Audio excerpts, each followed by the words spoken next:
The weekend is on upon us soon. Yeah.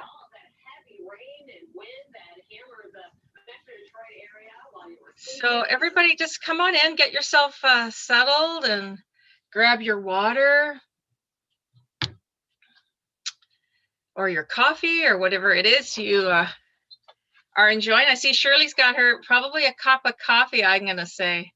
Yeah, excellent. So we have a pretty big class today, so I'm looking forward to seeing all your faces. If anybody wants to turn their camera on, thank you, Natalie, Cassandra, Shirley, Pat. That's how I get to know who you are. Lovely. All right, we'll just wait another minute or so before we get started. So welcome to anybody who's live streaming into our classroom today. I will explain that a little bit if anybody that's in the class is not sure what the live stream portion or what that's all about.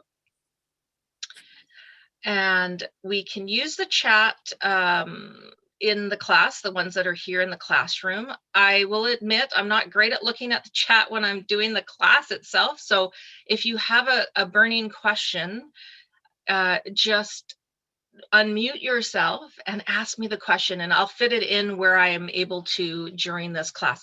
Now, this is a pretty fun class. We're looking at healing foods and talking about healing foods in general. So it's really quite fun. And as a special gift to everybody that's here in the class, so if you're live streaming, please sign up for this class at a future date. I have a really special booklet with the 7 recipes that we're going to talk about today that go with the healing foods. So that's just a little treat for you. And I will send that to you in your post email. Now, there might be a few people here that have taken this class before, and it's lovely to see you again. Yeah, it's just, sometimes you hear something different from, a second time. So you're welcome. You can take the class as many times as you want. That's just how we do it. I'm going to hit the record button now so we can record this session. And I will start by sharing my screen. And I'll just make sure, can you just give me a little thumbs up if you can see my screen now? Excellent, thank you. And I'll just make my little squares here a bit bigger so I can see everybody's lovely face. Yep, I can see you. Excellent. I love to have engagement during my classes because, well, honestly, I love to hear and learn from all the learners that are in the classroom. And, that's what this is all about. Isn't that what learning's about, is to learn from each other? We all have this amazing life experience and knowledge throughout our lives, lifespan. And as we are all mostly older adults, we've had a bit of history, so that's exciting. Okay, let's get started. 7 healing foods, 7 simple recipes. That's what we're going to cover today. As you can see on the screen, nutrition is our best defense and our best offense. If you haven't met me yet, my name is Ravina. Sometimes you see my hair curly like today. Sometimes I straighten it. This is my natural hair. It's very curly. I've been passionate about health and wellness my whole entire life. I did a nursing degree, functional nutrition diploma, and I really am into prevention. I saw too many sad stories in the hospital, the heartache of just being sick and seeing a loved one suffer. So my mission in life was to look at prevention. How can we teach health to each other? How can we promote each other to have better health naturally, if possible, so we don't end up in the hospital? That would be my dream, is that I don't ever end up with any kind of major disease that I have to be hospitalized. So my love is to teach and mentor, and that's how I ended up getting connected with Get Set Up.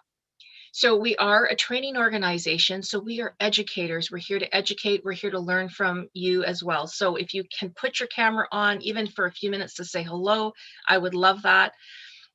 This class is being recorded, as you probably are aware, and you can ask for a recording of that. The email is up on the screen, help@getsetup.io. If you are joining us live stream, hello, hello, hello. So for those that are in the classroom, not once in a while, certain classes, every day we are live streaming, which means if somebody misses registering for a class, they can kind of peer into the class and listen in and see what it's all about.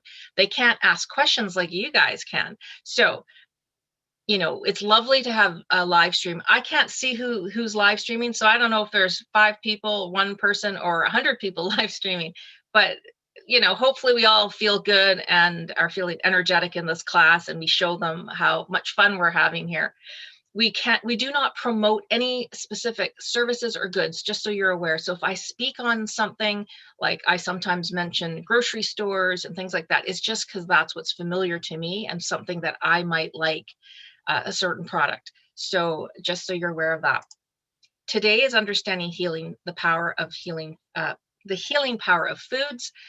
We're going to talk about 7 specific healing foods. They are my favorites.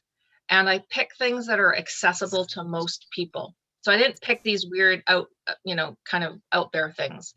I do have a new class, and I thought I would mention to you guys for the first time, that is coming on the schedule fairly soon, and it's called Natural Remedies. And I'm telling you this because it's kind of a similar to this class, yet I talk about 7 common ailments. So things like, I'll give you a hint, high blood pressure. What can we do naturally for that? I've had that people ask about high blood pressure. So Natural Remedies is the name of the class, and it'll probably show up in a few weeks. I typically teach Thursdays, Fridays, and Saturdays. So it will for sure be on a Thursday, Friday, Saturday. And we are going to get to those recipes at the end. All right, let's get started. I want to ask you guys a question. Do you guys remember, maybe in your childhood, maybe your mom, maybe your grandmother, maybe even your father, did you ever use food to heal something, like a symptom in your body or an ailment in your body? Can you remember back? I mean, my grandmother had I think it was castor oil she used to use for something. I can't remember what it is. My grandmother had an aloe vera plant, and she used to snip a little piece off, and if we cut ourselves or burnt ourselves when we went to visit her, she would, we were very fascinated by her aloe vera plant. Like, we liked the gooey gel inside. Does anybody have a story or remember something that they used to heal themselves in the past? You probably have. Yeah. Yes, I used aloe vera one time because I had a rash on my back. Okay. And I just smeared it all over my back, and a couple of days later it was still there, and I thought I better have it looked at. So I went to the doctor, and he said, what do I have? It wasn't hives. It was Hives. No, it wasn't hives. It was that one that if you get chicken pox years later. Oh, Shingles. Shingles. It was shingles. Thank you. I couldn't remember it. Yeah, it was shingles. And she said, you don't have a very bad rash. She says, but you do have shingles. And I said, well, I've been putting aloe vera on it. And she says, I couldn't give you anything better. The doctor excellent, said that. excellent. Yeah, shingles is like, if anybody's had that, it's pretty painful, and it's quite a thing. I had no pain. But good for you. You naturally just tried the aloe vera on it, so that's great. Yeah, I had one growing on the patio, and I thought, let me try this. Yeah, because it worked on sunburn. Yes. So, there's lots of, I bet you as we go through this, you'll think, okay, yeah, maybe there was something I used to use for healing. So we'll get into that. And, well, that's what this class is all about. Hello, everybody. I'm Linda. Hi there. Did you have a question? No. Oh, the class already started? Yeah, no problem. No problem. Sorry. I'll just mute you, and you are welcome to ask questions as we go. If anything does come up, I don't want anybody to feel they didn't get their question answered. And if for some reason we run out of time, if you give me your question, I can try to answer it and put it in the post email. All right. So healing foods, they're natural, nutrient-dense foods, and they're known to protect us against and mitigate, and sometimes even cure the chronic illnesses. It helps to slow down the effects of aging and to promote that longevity. Well, isn't that nice? That's what we want, right? We want to feel vibrant. We want to have beautiful skin. We want to feel just, good in our bodies, right?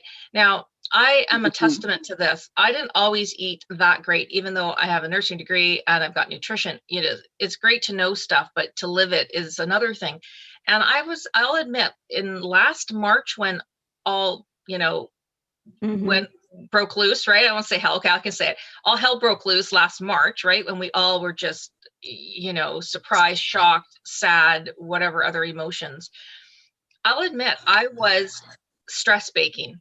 I really was. Like I was stress baking. We were home. We were like, we couldn't leave the house, or we were allowed to leave, but it was like, it was so weird. We weren't used to wearing masks yet, like all that stuff. So I was stress baking. I was eating probably not what I should have been eating. And I gained, what did they say? COVID-19, like the 19 pounds. I probably gained that much weight in that March, April, May, June, no kidding.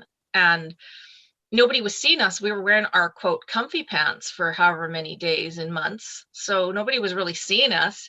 So this bright face I have right now was not what I looked like a year ago. I was really quite stressed. Like I had that chronic stress, that worry. Where's this world going? Thank goodness my mom is not here to witness this. Like it was very troubling to me. And I'm a very sensitive person. But this year, okay, now we're in year 2, things are hopefully moving forward. I started eating nutrient-dense foods. So what are those foods? Can anybody just understand or describe what a nutrient-dense food is? We're just really breaking this down so we understand. Like kale? Yeah, that's a good example of a nutrient-dense food. So What about anybody else? What about beans? Yeah, beans can be, but just describing a nutrient-dense food is a food that on the ratio of the calories that it is, it's packed full of vitamins and minerals. So our body needs these vitamins and minerals in our inside. Why? Because when you decide to go for that non-mineral vitamin food, like a bag of chips, which is usually my example, because that's my go-to when I'm stressed, are there any minerals in chips? Are there vitamins in chips? No. Oh, No. Yeah. There are some, root why I don't eat vegetables. them. There's some root vegetable chips now. There's other things, but still it's a processed food. So whatever you ingest, whatever you eat, your body, guess what? It has to use energy and use stuff, minerals and vitamins to break that thing down. So if you put something that's not that healthy and has no vitamins and minerals, what are you doing? What does your body have to do? It has to go to your vitamin stores and your mineral stores and take from hopefully your big bank inside and break down that not so great food. But, you enjoyed it in the moment. You enjoyed the chips. Sometimes it helps to bring my stress down. Now I'm trying to get away from doing that and picking cut celery in my fridge to get the crunch, because that's what I sort of crave. So if you have a nutrient-dense food, it doesn't have to use all those vitamins and minerals to process it. So then you get to put that in your storage, in your bank. And so for those times when you eat those foods that have nothing in them, it can take that, because it still has to process it. It still has to break it down, digest it, get it through your system, and poop it out, right? So a nutrient-dense food like a banana is just packed full of potassium and all these other vitamins. That's what nutrient-dense food means. Okay, so just so we're clear on that, because there's, you look, every time you look at a food, you can say, is this nutrient-dense or is this not that great? All right, the reason why healing foods and nutrient-dense foods are so powerful is the number one reason. Yes, you get the extra vitamins and minerals, but it helps to decrease inflammation in our bodies. Now, it's not always noticeable, our inflammation, right? We could be inflamed inside and kind of not know it. But what are some signs of that we've got inflammation in our bodies? Like Swollen. Yeah, that swollen belly. You get the we call ourselves bloated. Say, I'm not fat, I'm just bloated. Let's say, okay, well, there's something not going right inside. So if we bump our arm or our leg and, we get redness and swelling, it's obvious. We go, oh, I have hurt myself. I better protect this and fix this. When we have inflammation in our bodies, we sometimes just ignore it. I got a bit of a swollen belly, or my ankles are a bit swollen. It'll recover, but we still continue to eat what we're eating. So nutrient dense foods full of vitamins and minerals helps to bring down inflammation. And that's the number one reason it's healing. Okay, so that's the importance of it. And the key is to get inflammation down. Now, when you get your blood work done next time, have your doctor test your C-reactive protein, C-reactive protein. You've probably seen it on your blood work. That will tell you how much inflammation you have in your body. So sometimes your C-reactive protein can be up if you've got like an infection of some sort, like say you have a bladder infection or something like that. You know, your white blood cell count will be high because your doctor will say, oh, you're fighting something, and your C-reactive protein will be high. But what if you don't have an infection in your body and it's just inflammation from the foods you're eating or your lifestyle? So keep that in mind. All right, so real quick, there are doctors out there that really focus on food and nutrients. Dr. Mark Hyman is a doctor who you've probably heard and seen him on TV. He feels that nutrition and food should be the center of healthcare. He really does believe the healing power of foods. Thousands of years we've been looking at foods to heal us before some medicines were even discovered, right? So thousands of years ago, humans used to walk around, we'd look at plants, we'll talk more about this in the natural remedies class, but we used plants, like all different cultures, Chinese, the Asian culture, the indigenous culture, they like plant medicine. They used food for healing, and it was quite powerful. Dr. Axe is another doctor, and he feels, honestly, what you put in your grocery cart and bring home has a huge impact on your overall health. You know, we can use the excuse, oh, I bought the chips, I bought the donuts for the kids or for my spouse because he likes to, you know, are we doing them any favors? Probably not. No. You know, and here's the thing, you can't, you know, think back when you were a kid. Like I remember, oh, dad's taking us to McDonald's, like that was a big deal, and we would get the little mini, I mean there weren't very many, but the little tiny fries, like it was such a treat for us. Now you kind of weigh the, you know, doing a treat once in a while and like the kids that never have French fries from McDonald's. I'm just using McDonald's as an example. You know, mom will fry up fries for you at home, or do it however they did it back. I think they baked them in the oven. But you know, there's a certain amount of just give yourself a treat once in a while. But I mean, like what I'm saying, there's some balance here and there's moderation. So think of moderation. You know, this doesn't mean after this class, oh my gosh, you know, you got to go clean out your cupboards now because there's things that aren't great. So healing power of food. I picked 7 of my favorites, 7 that have some nice little recipes, and 7 that I feel that these foods are pretty accessible, whether you're in Canada, where I am, or you're in the United States, where most of you are. Sometimes we have people coming in from the UK. People can come into these classes from anywhere, actually. And we're hoping we'll get more and more people like that. So you don't have to write down the recipe at the end because you're going to get the full copy of what I show you. It's the actual booklet that I send you. So every little thing, even my notes on the recipes and the hints, you're all going to get that. So the first food, is it a surprise to you? Apples. Remember the saying, an apple a day keeps the doctor away. And there is some real great truth in that statement that has been around forever and ever. Apples are an amazing, amazing food.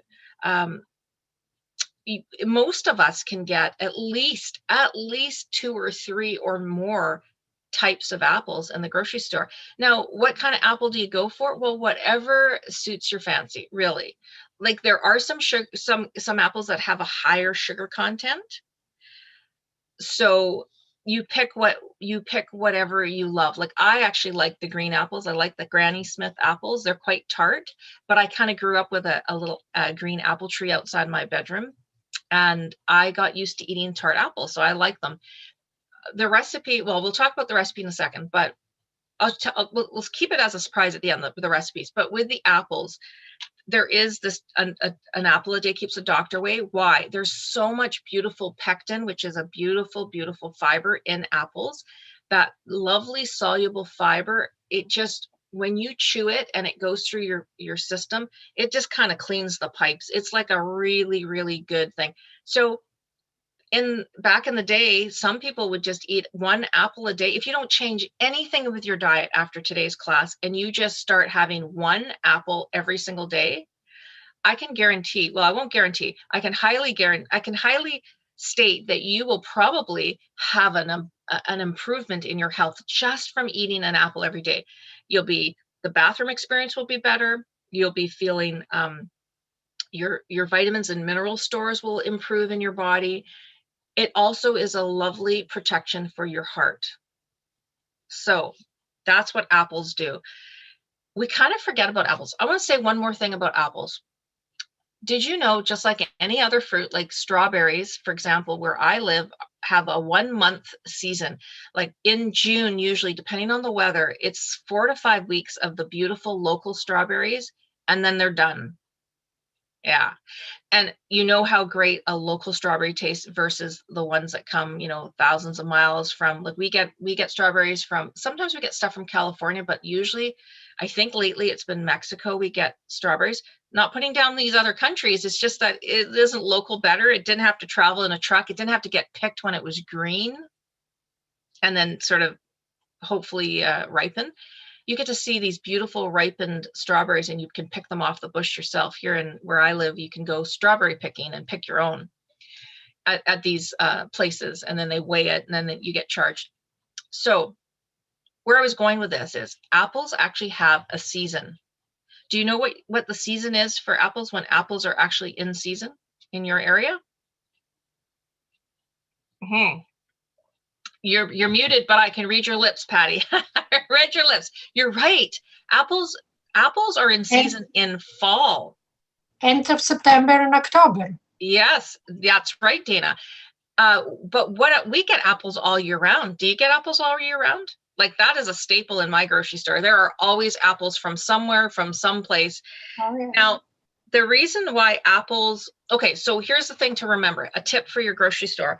Apples can be last year's season, okay? Because apples, even though it's perishable, like it can go bad, like it's not like a box of crackers that, basically if you don't open it, you can sit in your shelf for years. But apple is perishable, meaning it can go bad. It's something fresh, but they can do this miraculous thing to them. I don't know. It's like a gap. They do something to keep apples from going bad, and it sits in carts in the back of your grocery store, and they just keep bringing it out, month after month. You can tell when an apple's getting old when it gets that kind of mealy inside. And there are certain brands that are like that. But when you get apples, if you get apples on sale or even not on sale, and you bite into it and it's got that sort of thing inside, then it's an old apple. So don't be afraid to ask your grocer guy, the produce guy, hey, Mr. Produce Guy, are these fresh apples? Or is this last year's, like last season's? So keep in mind when you're eating apples in July, they have to be last year's, because the new apples aren't going to come into the store until September, October. And anybody who has an apple tree at home will know the buds there's no buds on it right now. My nectarine tree has little buds, but not my apples yet. So the next food is ginger. Now, I did not like ginger. I'm going to admit I did not like ginger as a child. I think I got it under my teeth when I was eating Mom's stir fry one day, and I was like, "Ugh, what is this?" It was so strong. It was like too spicy for me as a kid. But I've learned to enjoy ginger, and the reason I have ginger on this list is because it is out of the 7 I've given you, this is probably the second most powerful food we can have on earth. Ginger has compounds in it called gingerols. It's spelled like as you see it on the screen, gingerols. That's easy to remember. That compound is so amazing. It goes ingested in, and it goes right to your digestive tract, and it goes into the real receptors. So that there's little spots where the receptors, and the gingerol compound goes in there. And what does that do? It stops you from feeling nauseous.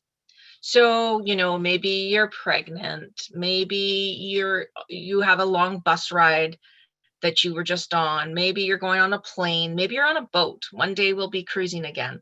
So if you're somebody who's prone to getting nauseous from that kind of movement, or just you're not feeling good, say after a big meal and you're feeling kind of nauseous because you know you overate, ginger is amazing. And the tip here with ginger, which I talk about, I think, yes, in the recipe booklet, ginger has that preventative ability because of these compounds. So if you know you're going to go on a long bus ride or a long car ride, have your ginger, you know, 30 minutes, an hour before, and it will help you feel less nauseous. So for those of you that have that, I have a cousin who, you know, she swings her head the wrong way and she feels nauseous. And I mean, she uses the little bag on the planes, you know, she's somebody who, I don't know, it's just her body makeup. She feels nauseous with any, like, no, forget about going to, she lives in California, which is hilarious. She lives near Disneyland. Does she go in on those rides? Never, ever. The swinging, you know, the ones that, you know, twirl you around, she'd never do that. So Asian cultures have used ginger for ages for healing, for two different things, for nausea and for aiding in digestion. Does anybody here have some issues with digestion, or it's not at its prime digestion? You can use ginger to help you improve your digestion. And there's even some word that ginger can help with arthritis relief and be protective from cancer. So it's a lovely, lovely item, and you buy it as a root in the store. And you see how it looks like this, and it's got these like little legs on it. So my tip to you is, if you are not a fan of ginger, or you're just starting to kind of think, maybe, you know, we put onions and garlic in our cooking, but maybe I can start adding some ginger because of these health benefits, buy it, put it in a nice freezer Ziploc bag, put it in your freezer, and when you need it, you pull it out, you take that little bit off and put it back into your freezer. Not forever. I'm going to say 3 months is ideal, maybe a little bit longer, but you don't want it to get freezer burned. And then I never remember to bring my spoon and my ginger, but you take your piece of ginger. The other tip that I'm going to teach you is, instead of trying to peel it, which is almost impossible because it's all sort of got like bumps and stuff on it, you take the back of your spoon. This isn't a spoon, but pretend this is a spoon. You turn the spoon over and you just scrape the skin like that on your ginger, and you won't lose all the ginger, because you know the little leg is so tiny, right? So you just scrape it with your spoon. Forget about the potato peeler. Albert, sorry, I don't know what your name is. It says Alberta on your thing. Did you have a question? Is eating candied ginger after a meal, if your stomach is upset, is that a good way to? Okay, yeah. So I'll talk a little bit about dried fruit and stuff, you know, just since we're talking about food. If you can eat it fresh, that is the very best. Candied ginger, why I don't love candied ginger is because they add processed sugar to it, I think, for the most part. Now, I haven't looked at a bag lately. Even if they add cane sugar, I mean, it's all sugar. So you're basically eating processed sugar. When do you really need to eat it? But if that's the only way you can get ginger in, then I would say do it. Ginger capsules are readily available as well. Okay. Yeah. Thank you. Good to know. So ginger, they try all sorts of things, but I find like when they candy stuff, well, here's another example, dried fruit. You really have to read the packages. I can get apricots here, dried apricots, which I love, and they're full of like great things, without sugar. But then even like in a place like Whole Foods, that's, you know, supposed to be, you know, healthy and all that, you go and you read the back of the bag and it's added sugar.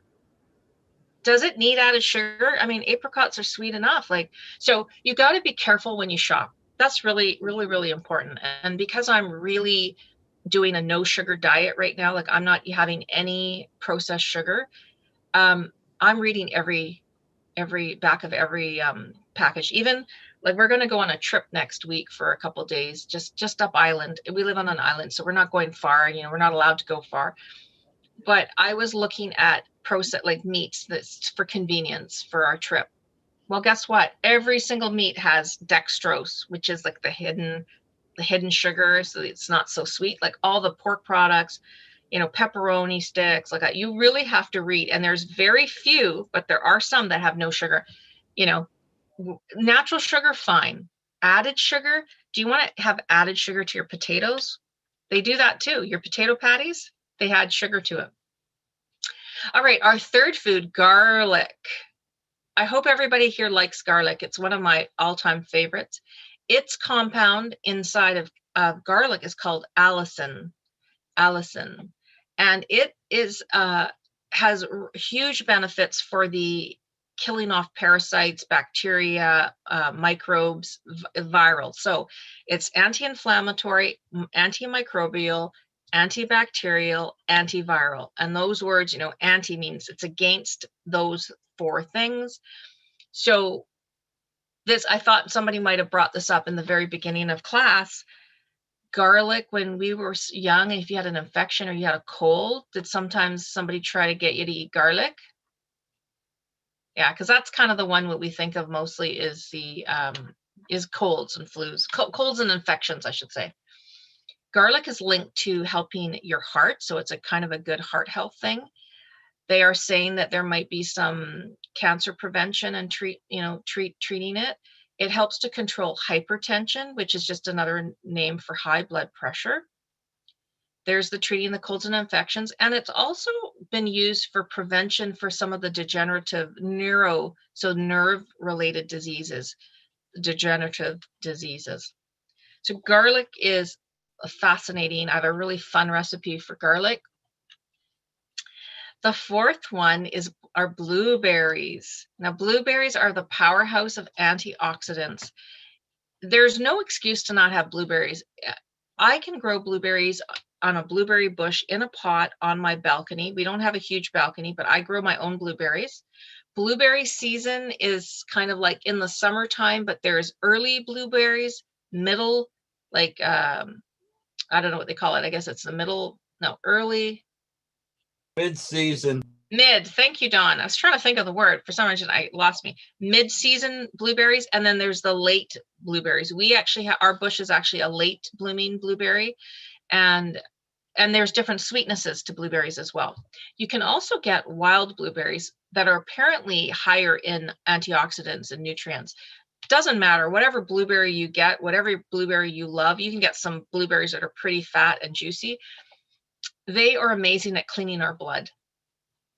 And I would say it's also a very, very good brain food. If you've taken my brain course, which I think I'm teaching after this one, and half an hour after this one ends, it's one of the top brain foods as well. So blueberries, you get it fresh. You can get them all year round in the grocery store, because we get some, I think they come in from Peru or South America. We get blueberries from there.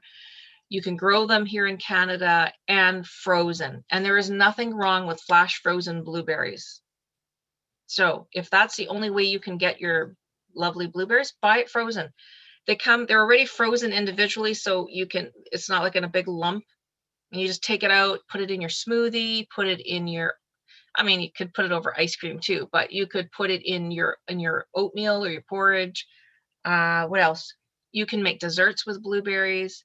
I'm going to teach you a kind of cool recipe that's none of those things with blueberries, so stay tuned for that. Blueberries also have been known to lower blood pressure. So if you have a blood pressure problem, just have your handful of blueberries every day. And they really are good at promoting heart health. So it's a healing food. So back in the day, when they were hunting and gathering, mostly the women would be out gathering berries, and hopefully blueberries were one of the berries. There's another berry similar, and I saw it at IKEA, so it must be a thing in Sweden. Bilberry. Does anybody know about a bilberry? I think it's dark and blue as well. Probably in the same family, I'm gonna guess. But IKEA, for example, sells this bilberry jam or jelly, I think it is. Okay, so we're going to move on to number 5. Now, this one might be a tough one for some people because they might think they don't like fish. Salmon is amazingly healing because it's a huge good source of omega-3s. Does anybody know? So omega-3 is a fatty acid, and it's a omega-3 fatty acid. We need it to survive. We cannot survive without omega-3 fatty acids in our body. We need it for so many processes in our body. But guess what? For some reason, our body does not produce it. Like we can produce vitamin D, for example, if we get sunshine. So what does that mean? That means you have to get your omega-3s from your food. Research shows that omega-3s helps to optimize all sorts of systems in our body, and they have that anti-inflammatory property. So I have been taking, and actually my husband brought this in for me. I'm glad because I can show it to you. Hopefully it hasn't gotten too gloopy, but I'm just going to mix it here. So can anybody tell me what, other than salmon, what other foods has omega-3s? You think of anything else? Is mackerel one? Yeah. So it's the oily fishes. So salmon, mackerel, sardines. Yeah. Yeah. Those all have omega-3s.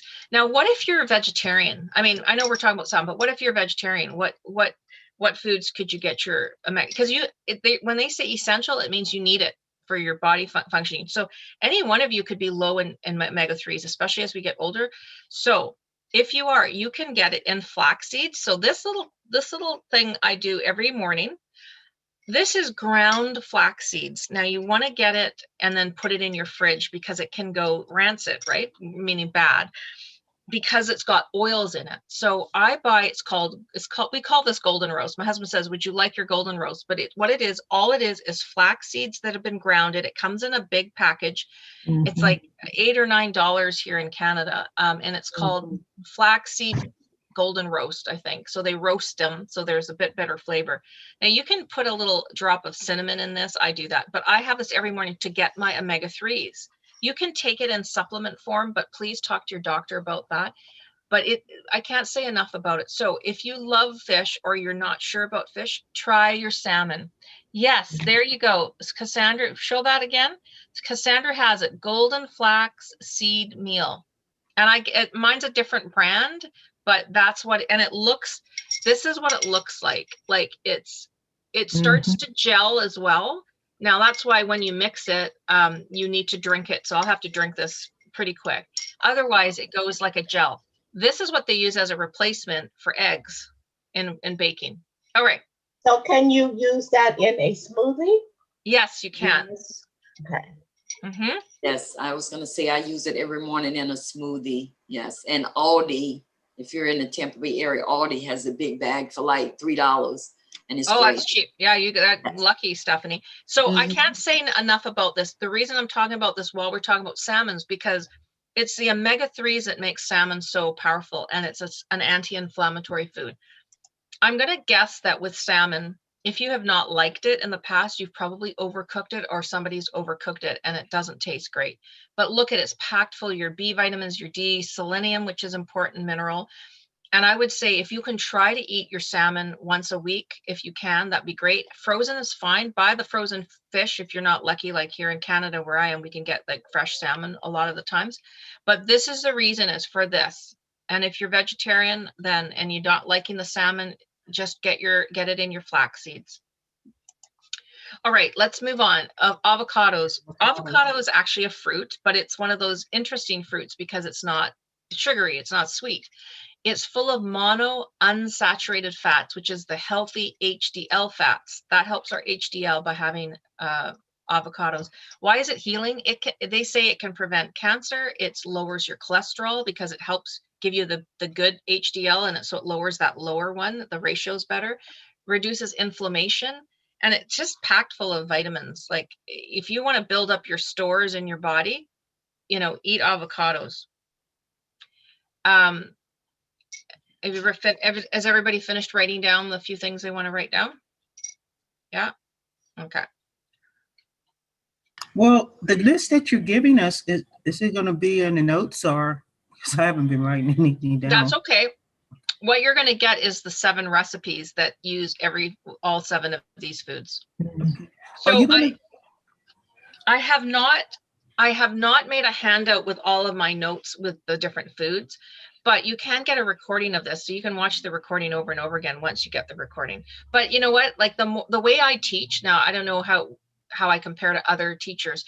The way I teach quite slowly, and I emphasize the things. So when you leave here today, just share this information with somebody else. The best way to get into your brain is to listen, to write it down, and to share the information with your spouse or your partner or friend.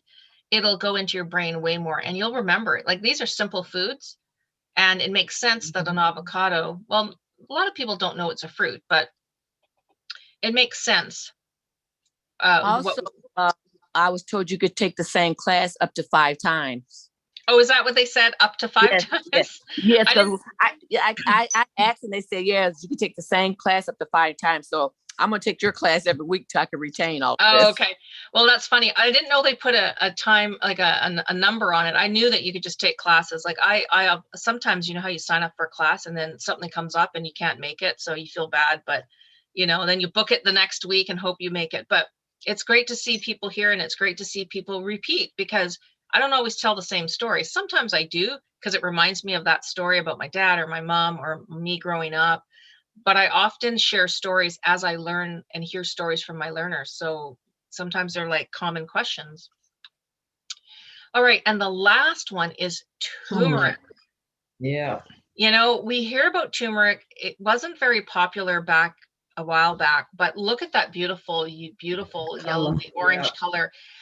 Now, remember I mentioned ginger being like the top 2 in terms of healing? Well, my number 1 is turmeric. And so if you grew up in North America, and like I have an Indian background, but so we eat turmeric. Well, not me, I was born in Canada, but my relatives and stuff, if they're born like in Fiji or in India and stuff, they use a lot of turmeric in their curries, and they eat curry like a lot. And in dal, which is like a pea soup, they put turmeric in it. So there's thousands of studies on how powerful turmeric is. So here's my tip for you with turmeric. If it's a new thing for you, first of all, it stains your hands and your counter. So be very, very careful. Turmeric is, can you see to the right of the powder? It kind of looks like ginger because it's a root, but it's very orangey inside, and that'll stain your white counter for a long time. It'll take a long time to get those stains out. So be very careful. I don't suggest that you have to buy it in root. Buy it in powder. That's the easiest. That's how most of us do it. You could put it's kind of bitter, so you can put like a 1/4 teaspoon in your smoothie. I would say you could put it into your soups if you wanted to. The best way to use turmeric is in your pan, so you've got your oil and your onion, or even a dry pan, is to put the powder in and kind of like cook it a tiny bit, like 30 seconds on a medium heat, just to kind of like release the flavors. Now, I added a little ingredient to the recipe I'm giving you because somebody said this to me. 2 people have said this to me, and then I looked it up. To get more absorption of the goodness out of turmeric, if you add black pepper to the turmeric, it will help you to absorb it better. It's kind of like iron. If you've got spinach, if you put a little bit of lemon on it, the citric helps to absorb the spinach better, like the nutrients from the spinach. Same thing with turmeric. You add a little bit of black pepper and it will help you to help you absorb it better. So that's a little tip about turmeric. Okay, so I'm going to stop sharing for a second. I'm going to just double check here and just see. Yeah, we've had some nice discussions on the chat. We're going to go look at we have time to do the recipes and look at them. So I'm just going to look here. And yeah, I'm glad, Charisse, yeah, you're talking about seasonal fruit. It's so true. Like, out of season is okay if you're dying for that watermelon, but if it's not in season, you're better off eating something that's in season because you know it's going to be fresher. Okay, ginger in a jar, that's okay. I'll give you an example. Ginger, garlic. I bought a a pack of peeled garlic from the store because it was cheap, and I thought, oh, that'll save me tons of time. It's not quite the same as the fresh garlic when I'm peeling it. Same thing with ginger. Ginger in a jar, sure, it's better than not having it at all because you're still going to get the benefit, but it's like peeling garlic ahead of time and it just loses something. And we've been using it up because we bought all this garlic, but it is nowhere near buying the garlic bulb and spending the time to crush it and do all that. So that hopefully that answers your question. Papaya, I have a tree that, papaya, think of that dark, beautiful orange color. It's packed full of nutrients. Papayas are amazing. Garlic soup with chicken stock. Yes, that's right. Again, it's the garlic for colds and for infections. So if somebody's not feeling good, they would do that. Yeah, and Dawn eats a lot of garlic. Well, the best way, and you're going to see it in the recipe, is to roast your garlic, and then you can eat the whole thing and forget about the little tiny pieces. Yeah, and flax seeds, Stephanie puts in her smoothies. I do that a lot. Yes, this is warm water, not hot water, but I just warm it up in the kettle and I pour it in and I mix it. And you see, it's getting thicker. So I do need to drink this, but I'm teaching a class. But yeah, that's the best. All right. So I think, yes, somebody's talking about, Dawn's talking about the different avocados. And there are, where I live, you get that sort of ovally shaped avocado, dark, sort of rough skin. In places like Fiji and places like Florida, the avocados are like this big and they're smooth and lighter green. They aren't as much fat content in those avocados, but they are all delicious and good for you. If you can stomach so Iris, good for you. You're doing the turmeric teas. If you have any kind of inflammation in your body, turmeric is what's going to help it. And most likely, turmeric teas can be a little bit bitter, but are just not super sweet. So sometimes they mix the turmeric with something. Okay, Diane wants to know, where is Diane? Do I see Diane on the screen here? Diane, you want to know about drinking coffee in the mornings. Well, I've stopped drinking my coffee. I used to drink coffee, but I am wanting to not have anything in my body to change how I'm feeling. And the reason is because I want to know how foods affect my body. So now when I eat something, I know that the effect, whether I have energy or it takes away my energy, I know it's because of that food, not the withdrawal from coffee or the effect of coffee wearing off. So I'm not against people drinking coffee, but in terms of healing foods and seeing the benefits of healing foods, if it's sort of like doing like the elimination kind of diet, like you clean your diet and then you slowly introduce stuff to say, am I okay on quinoa or does my body not like it? That's how you tell. So, I'm not opposed to having a cup, 1 or 2 cups of coffee a day if that's something you truly, truly enjoy. There's nothing wrong with it. But keep in mind, it's when you're upping that over the amounts of coffee, like, getting into the 4 and 5 cups. I don't think that that's a great way to have for health. I have a comment about papayas. Sure. If you buy one in a grocery store, it was picked green. It will ripen, but it will never be any sweeter than the day it was picked. Good to know. And the other thing about blueberries is you're better off with frozen ones simply because they get a lot of pesticides on them. You can't wash them all off, whereas if they flash frozen or IQF, you'll have fewer pesticides on the blueberries. And bilberry has higher oxidants than blueberries. Yeah, that's what I thought. Thank you, Dawn, for your comments. Yes, I buy frozen blueberries all the time, even though I grow my own, so I have no pesticides on my bush because, if there's anything around my blueberry bush, I'm not growing it, mass producing it. Very good points. Papayas, we had some amazing papayas show up just 2 weeks ago in our grocery store from, where was it from? It could have been from Vietnam. It might've been Vietnam. And I picked it was so tasty, but I've bought papayas where they weren't sweet at all. And it's not good when it's not sweet. So thank you for your comments. All right, so you can see on the screen, this is the booklet you guys are getting, okay? We'll just go through real quick the recipes, and you can have time to read all the recipes. So the first one with the apples is a chunky applesauce. I explain how to do it in the slow cooker or the crock pot.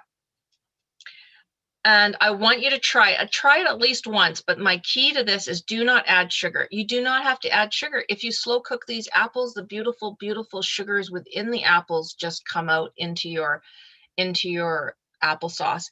Add cinnamon. I add lots of cinnamon. Sorry, my recipe says 2 teaspoons, but you add what you'd like. I added pinch of nutmeg or allspice because a learner mentioned that. And I said, sure, yeah, you can add that.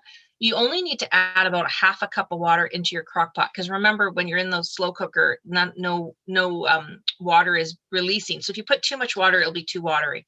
Because the water will come out of the apples because it's got a lot of water in it. I explain how to make it and how to store it. It can last in your fridge for probably a good week, probably a little bit more. And I give the tip to try, if you've got a couple different types of apples, use a few different apples to give it that full flavor, full blended flavor, as opposed to one type of apple, right? Because they're all made differently. I like my applesauce chunky, but some people, you can just cook it longer if you want it to be less. And now if you're not a big apple eater, like you're going to crunch and eat an apple, make up applesauce on a Sunday and have a little bit of applesauce, in the morning, or, with your cottage cheese or whatever it is you want to put your applesauce. You could actually take the applesauce and put it in your smoothie, but, it kind of defeats the purpose of you made this beautiful applesauce. I just think that I've tried it now for quite a few months, and I just don't add sugar. Because, you get heavy-handed with the sugar too. You put like 1/2 cup and you taste it. Oh, it's not sweet enough. And you keep adding processed sugar. Try not to do that. The next one is the ginger. And I gave you a simple recipe on how to make ginger tea. Now, you don't have to write any of this down, because in like 5 minutes, 10 minutes, you're going to get this exact PDF so you can print it yourself. Even with the pictures, if you've got a colored printer, you can get the colorful pictures. I do ginger with lemon and a tiny bit of honey. And again, I say here, you can drink this ahead of time to prevent that motion sickness feeling that you can have.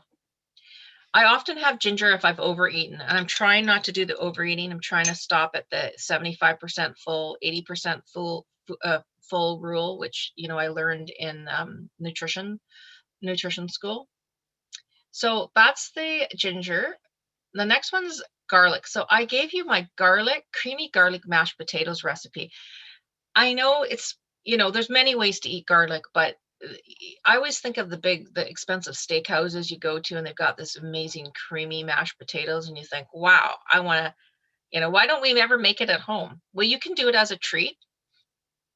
I use a 1/3 cup of cream, but I added here because somebody asked me this. You can substitute the plain Greek yogurt, because that's quite thick, or even sour cream if you're not a cream fan. Now, if you're vegan, you can also substitute whatever dairy substitute you have that's creamy, and they do make like vegan cream cheese and things like that. You could actually add a little cream cheese in there too if you wanted. So this is the full recipe here. You guys will have all the time to read it and discover it all. I do give some notes here on how to roast garlic, because you want this beautiful roasted garlic in your recipe. You're not just sticking raw garlic in the mashed potatoes, right? So there's 2 steps. You got to roast your garlic first and smash it up. And that's what you're adding to your potatoes.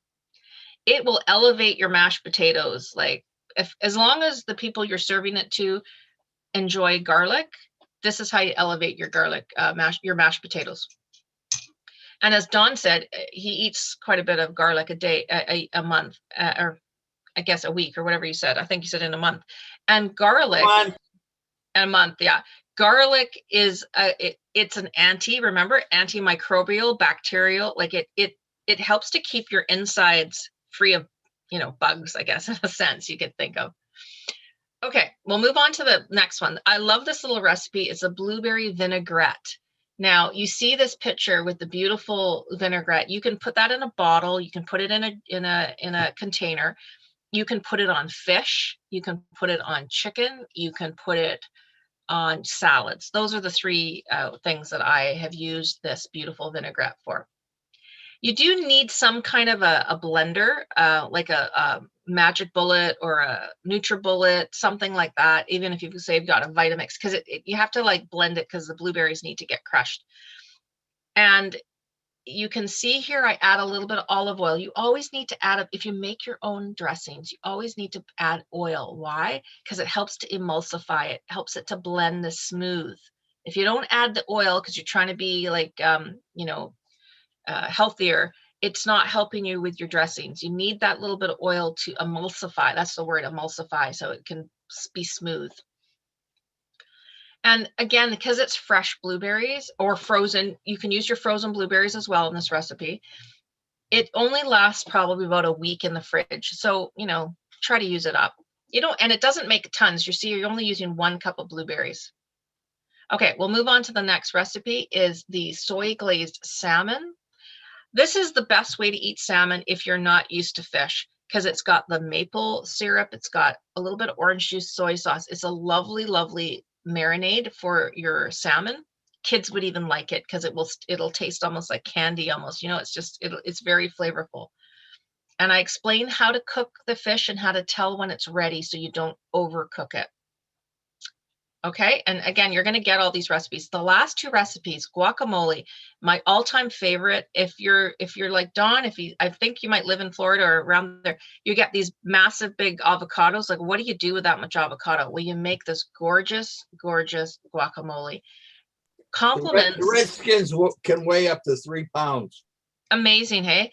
This avocado recipe comes straight from Mexico. I learned this from a lady when I went on a Mexico trip. She was the person doing the cooking in the kitchen, and I just sat on a stool in the kitchen.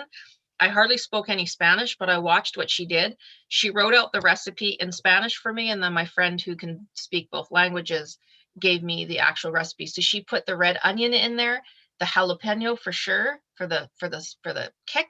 She uses Roma tomatoes. And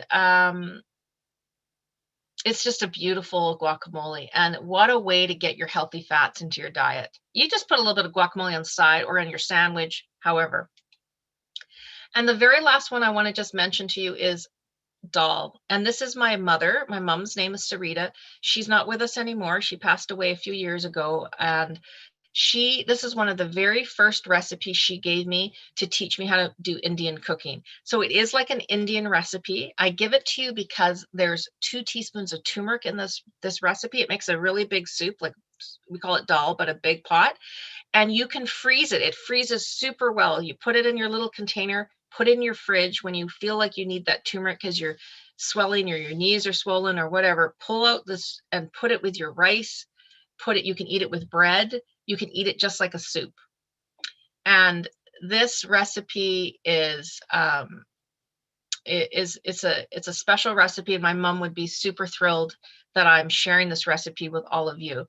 And in my last class, I can't remember, I think it was my heart class yesterday, someone told me that they made this dal recipe and it was delicious. So I even explained the Hindi word here, chunk, is a way that you flavor the dal in the end. So you don't just shove it all together like a lot of people do. This is the special way to make it taste amazing. And even if you're not into spicy food, it's not spicy. It's just packed full of flavor. So that is the recipe booklet that you're going to get. And there's tons of you here today. I have a lot of people here today. Yeah, we have a question. Yes, I have a couple minutes to answer questions. Do you have anything that you recommend in building muscle? Well, I'm losing a lot of muscle. Protein. Okay, powder. I can tell you this. You can eat all the protein you want, but if you're not working your muscles, you're not going to build them. So 2 things I would say real quick. You need to make sure you're getting enough protein in your diet, and you need to be moving your body. And even if you pick up soup cans to start, you need to do some strength training. So talk to your doctor, see maybe at your local gym, or you can get somebody to help you come up with some exercises. And yes, you're welcome, Karen. And I know I feel really At first I was thinking, should I share a recipe, a family recipe? And I thought, you know what, my mom would be thrilled to know I'm sharing my recipe with all of you lovely people. So, so yeah, I'm happy to share that recipe with all of you. Gina wanted to know how long do you cook it? Okay, so lentils can take a little while, but I might just go through and edit the recipe a little bit. I actually soak my lentils overnight first because it helps to make them more bioavailable. That's a term we use, bioavailable.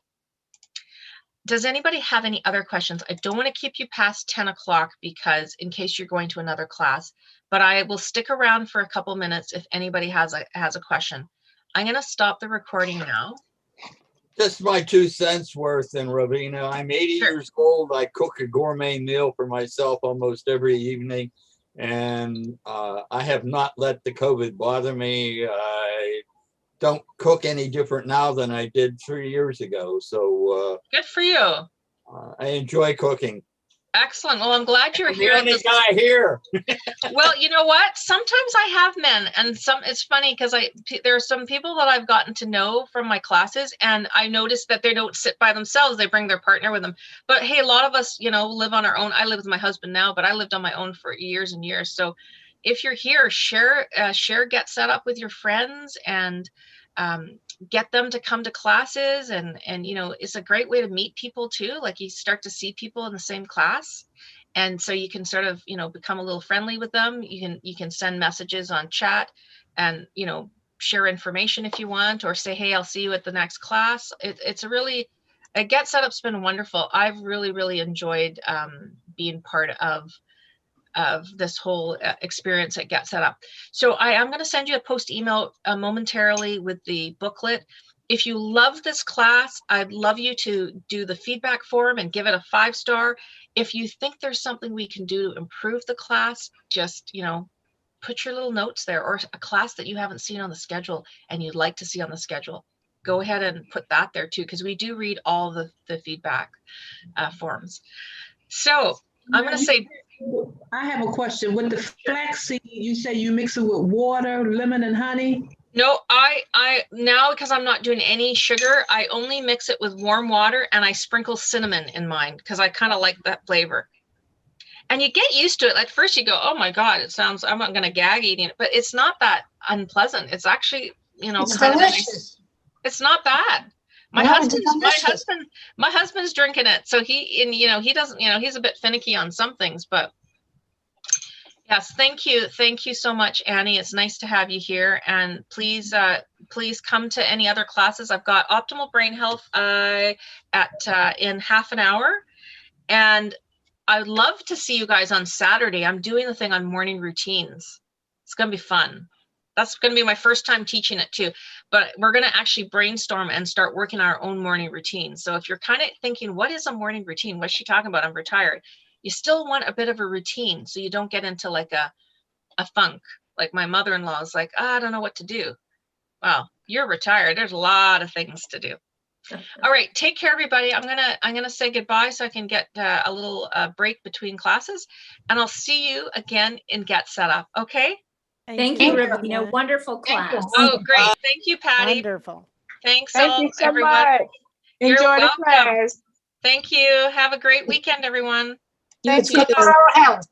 All What right. time is your class in the morning? I think it's 9:30 Pacific Standard Time, 9:30. So I don't know where you are. I'm in North Carolina. Okay, so you're 2 or 3 hours. Check the schedule. It'll be around 11:30 or 12:30 your time, I think. Okay, what's the name of the class? It's called Creating Morning Routines. Okay, thank you. All right.